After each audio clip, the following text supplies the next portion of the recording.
Kidney विकार रुग्णांना दिलासादायक बातमी आहे। नाशिकमध्ये 2 शासकीय रुग्णालयामध्ये डायलिसिस सुविधा उपलब्ध करण्यात आल्या आहेत। जिल्हा शासकीय रुग्णालयातर्फे उपजिल्हा रुग्णालय चांदवड आणि सिन्नर येथे डायलिसिस सुविधा केंद्र उपलब्ध करण्यात आले आहेत। या केंद्रातील सुविधांचा रुग्णांनी लाभ घ्यावा असं आवाहन देखील डॉक्टर चिकित्सा चारुदत्ता शिंदे यांनी केलंय।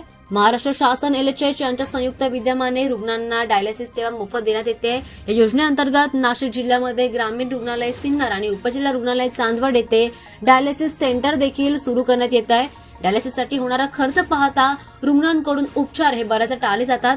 मात्र राज्य शासन आणि एलएचएच यांच्या सहकार्याने रुग्णांना डायलिसिस सेवा मोफत देण्यात येते। या योजनेअंतर्गत जिल्ह्यातील सिन्नर आणि चांदवड येथे डायलिसिस केंद्र सुरू करण्यात आलेत।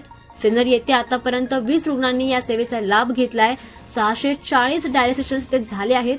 त्यासाठी तेथे 5 बेड देखील व्यवस्थेमध्ये आहेत।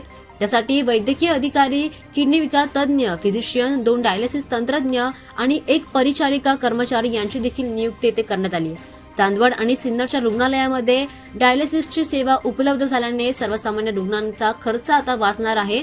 त्यामुळे या सेवेचा किडनी विकाराच्या रुग्णांनी लाभ घ्यावा असं आवाहन जिल्हा शल्य चिकित्सक डॉक्टर चारुदत्त शिंदे यांनी केले।